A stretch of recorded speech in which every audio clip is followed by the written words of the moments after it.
keesokan harinya kan dijemput itu sama bus kan, ditaruh di kantor lagi kan.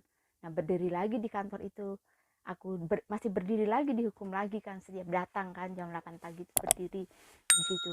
Nah yang dari Indonesia tuh agensi itu kan, ibu asrama telepon sama aku, video call, katanya gimana kamu mau pulang ke Indonesia, apakah suami kamu sanggup menebus kamu 40 juta. Lah aku bilang nggak jadi mem, aku nggak jadi minta tebusan, aku mau kerja lagi, tapi aku minta tolong mem, tolong aku jangan dicarikan pekerjaan di sini, di agen sini, tolong aku carikan agen yang lain, aku tidak sanggup mem, aku takut ketika nanti aku dipulangkan atau aku tidak betah lagi, aku akan diapakan di sini. Aku tidak sanggup, benar-benar tidak sanggup. Tapi kamu janji kamu mau bekerja dengan baik gitu. Ya aku pasti janji bekerja dengan baik untuk yang kedua kalinya.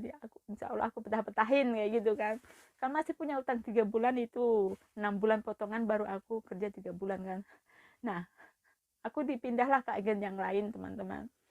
Di agen yang lain itu banyak ya di situ di kantor ya, banyak staff-staff ramah-ramah, baik-baik sama aku, senyum-senyum, ngasih semangat, dan dia mendengarkan cerita aku, bagaimana dimajikan kenapa nggak betah-betah. Dia itu membela kami.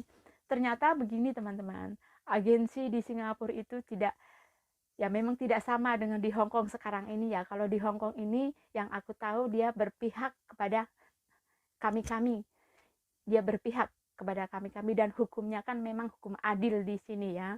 Karena kalau majikan begini dia tuh akan menghukum majikan itu juga ya teman-teman, tidak bisa mengambil pembantu di kantor itulah segala macam lah.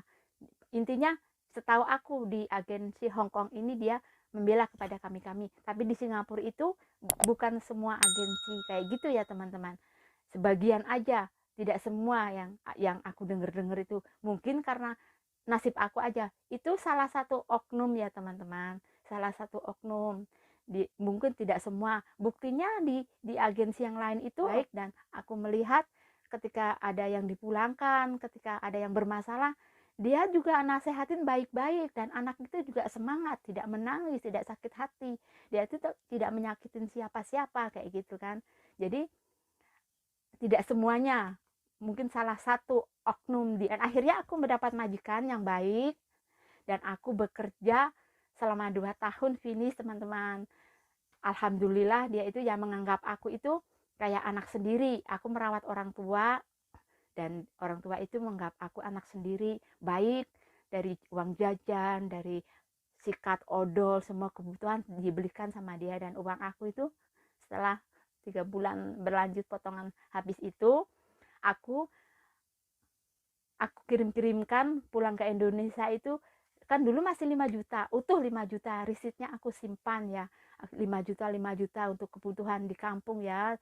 Walaupun suamiku mengatakan anggap saja kamu tidak punya suami dan tidak punya anak, tapi kan itu sudah tanggung jawab aku, sudah niat aku untuk membantu keluarga. Aku datang ke luar negeri itu pastinya dengan tujuan ingin merubah nasib kita, nasib anak-anak, nasib semuanya ya, keluarga intinya ya. Nah itu aku kirimkan, dan aku tidak pernah menanyakan ini uang buat ini, buat itu, tidak. Ternyata uang itu buat bangun rumah teman-teman, bangun rumah di tanah suamiku. Dan ya nggak tahu selanjutnya nanti ya teman-teman, karena aku merasa di situ majikanku itu yang aku rawat itu sudah sembuh ya. Tadinya kan dia lumpuh, tidak bisa jalan kan, dia lumpuh, dia operasi di perutnya, dan dia tidak bisa jalan. Dan setelah aku rawat, alhamdulillah ya, karena dia aku bikin happy, orang tua itu kan senang kan kalau pagi aku ajak jalan-jalan, happy, aku ajarin naik sepeda lagi kan. Dia tadinya suka naik sepeda, sejak lumpuh itu dia kan tidak bisa apa-apa kan, dia udah naik sepeda. Dan dia bilang katanya aku sudah tidak perlu dijaga lagi, karena di situ kan fokusnya menjaga kayak perawat, benar-benar perawat. Pekerjaan yang lain itu masa bodoh ya, aku cuman merawat dia dan ngasih makan, itu nomor satu dari semua. Baju kayak bayi gitu ya, tidak boleh mengerjakan yang lain. Masak juga khusus untuk dia, bukan untuk untuk bukan. dia akan masak sendiri lah, dia akan beli di luar, jadi enak. Seandainya mau berapa tahun pun mungkin aku tahan ya, karena mereka mungkin tidak mampu untuk meneruskan, karena mereka sudah tidak membutuhkan perawat lagi. Akhirnya aku pulang ke Indonesia, teman-teman. Jadi begitulah kisah aku saat aku mau pergi ke Hong Kong. Itu harus melalui tantangan, aku harus pergi ke Singapura dulu, dan tantangan itu sudah aku lalui dengan baik dan lulus tanpa ada masalah apa-apa ya di kenegaraan itu, di imigrasi itu, karena aku bekerja selama 2 tahun. Aku tidak melihat keadaan di luar, aku tidak pernah libur, aku cuman merawat orang yang aku rawat aja, teman-teman. Jadi cukup sampai di sini ya, teman-teman ya.